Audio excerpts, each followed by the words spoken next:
Alicia, bonjour. Bonjour Marie-Hélène. Alicia, on rappelle que vous travaillez depuis peu à la Maison de l'Europe, en Limousin, mais vous avez déjà appris à connaître tout le monde, les acteurs efficaces, et c'est d'ailleurs l'un d'entre eux que vous avez invité aujourd'hui pour cette émission. On va parler de communes jumelées, Alicia.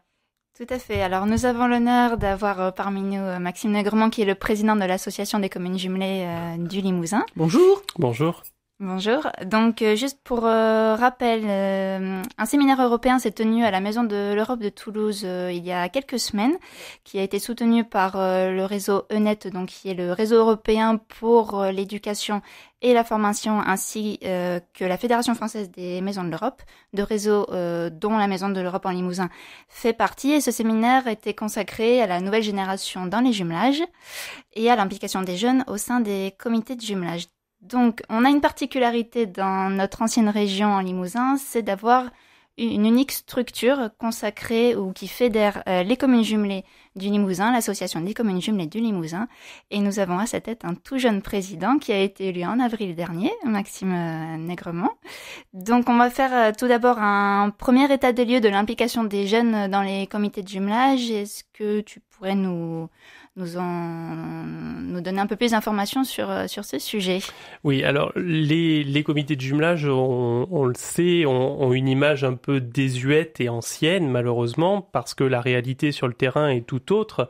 Il faut pas résumer les comités de jumelage à des retraités qui occuperaient leur temps. Absolument, ou à des actions qui se résumeraient au repas choucroute, à la paella ou à quelque autre repas que ce soit. Il y a vraiment des comités de jumelage qui travaillent sur le fond et sur des thématiques qui sont proposées par l'Union européenne, qui font des demandes de subventions auprès de l'Union européenne et qui obtiennent des subventions. Quasiment tous les ans en Limousin, il y a au minimum un comité de jumelage qui obtient une subvention européenne sur un travail de thématique particulier. Je pense notamment au comité d'Arnac-Pompadour qui avait fait un travail sur l'eau, à Messac qui avait obtenu une subvention sur un travail de valorisation de ce que fait l'Europe au quotidien pour les habitants sur le territoire. Plus récemment à Aix-sur-Vienne sur justement l'implication des jeunes, ou encore le comité de jumelage d'Île sur la question du vivre ensemble en Europe. Donc les comités de jumelage travaillent vraiment sur le fond, avec cette difficulté malgré tout d'une absence d'implication des jeunes dans ces comités de jumelage, mais il faut savoir que l'image qu'on a du comité de jumelage, c'est que les comités de jumelage, quand ils se sont créés, c'était des jumelages de réconciliation. Aujourd'hui, on n'est plus du tout dans des jumelages de réconciliation, on est dans des jumelages pour de construction, on va dire. De construction de l'Europe et au-delà de l'Europe, puisqu'il y a des villes qui sont jumelées avec des pays, enfin des villes hors Union européenne. Donc voilà. Alors il y a cette question qu'on se pose à l'association des communes jumelées du Limousin depuis quelques années maintenant. Comment impliquer les jeunes dans les comités de jumelage? Comment faire venir les jeunes dans les comités de jumelage? Alors ça passe évidemment par un relationnel fort des comités de jumelage avec les établissements scolaires. Dans les villes, c'est là qu'on trouve les jeunes. Et puis les jeunes, il faut aller les chercher là où ils sont. Et là où ils sont aujourd'hui, c'est essentiellement sur les réseaux sociaux. Donc on est en train de se poser la question de comment adapter la stratégie des jumelages et la communication des jumelages pour trouver des jeunes sur les réseaux sociaux et les impliquer davantage dans les actions de jumelage. Très bien. Et à part la communication, quels seraient les autres programmes européens auxquels peuvent prétendre ces jeunes, et quels sont les programmes notamment de mobilité que les comités de jumelage auxquels les comités de jumelage peuvent prétendre? Alors il y a énormément une palette énorme de programmes de mobilité que peuvent mobiliser les jeunes et les comités de jumelage pour bouger à l'étranger, pour s'impliquer.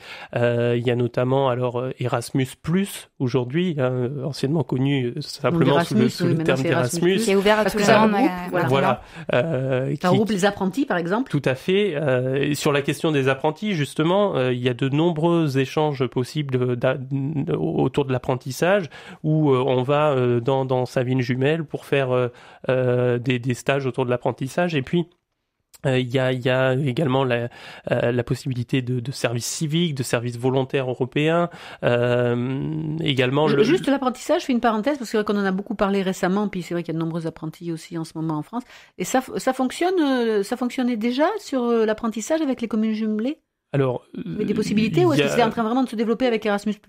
Ça se développe, mais il y a eu des expériences par le passé qui sont déjà réalisées. Ça a déjà existé. Donc, on va chercher nous aussi à le développer. Je pense aussi à tous les programmes qui sont proposés par l'OFAGE, l'Office franco-allemand pour la jeunesse, puisqu'en Limousin, on a un nombre majoritaire de jumelages franco-allemands. L'OFAGE propose énormément de programmes qui à tous les stades de la jeunesse, je dirais, puisque l'OFAGE considère qu'on est jeune jusqu'à 30 ans.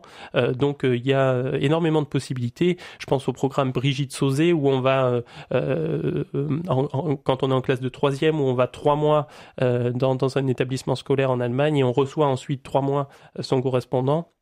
Je pense aussi au programme Job dans la ville jumelée, qui est beaucoup utilisé par les comités de jumelage en Limousin, où on fait un stage ou un job d'été de 3 à 4 semaines dans sa ville jumelle, et puis les communes en Limousin aussi qui accueillent des jeunes étrangers, des jeunes Allemands par exemple pour les programmes de l'OFAGE.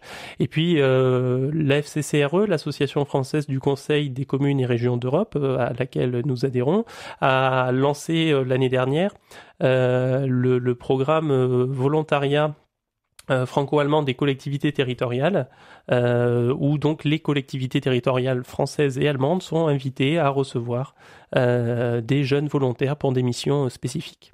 Une dernière petite question, Alicia. Oui, concernant le programme Erasmus+, alors, il y a eu des projets d'échange de jeunes qui se sont déroulés au sein des comités de jumelage. Est-ce que tu pourrais nous en dire un peu plus aussi sur quelques exemples de projets d'échange de jeunes qui se sont déroulés? Oui, alors il y a régulièrement il y a des comités qui tous les ans ou tous les 2 ans font des échanges de jeunes.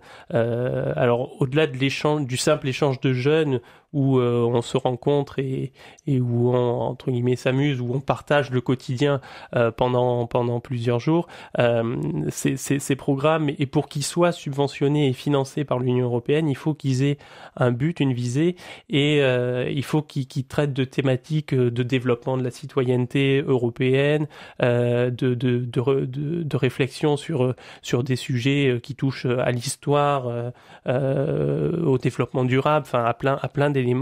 Donc voilà, donc c'est une possibilité qui est offerte au comité de jumelage pour impliquer les jeunes.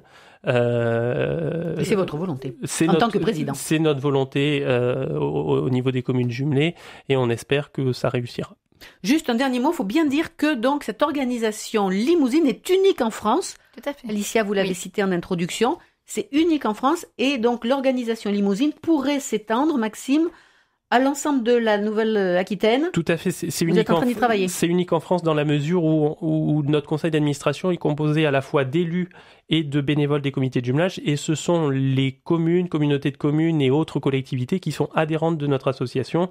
Et samedi, nous avons une assemblée générale extraordinaire qui va nous faire modifier l'article 1 de nos statuts pour ouvrir la possibilité à toutes les entités de la région Nouvelle-Aquitaine de pouvoir adhérer, puisqu'on a déjà des demandes qui viennent de l'ex-région Aquitaine pour pouvoir adhérer à notre association, et qu'on puisse partager 30 ans de notre expérience sur les jumelages, puisqu'on fêtera notre 30e anniversaire en 2017. Merci beaucoup Alicia pour cette belle émission. Maxime, merci. Merci à vous.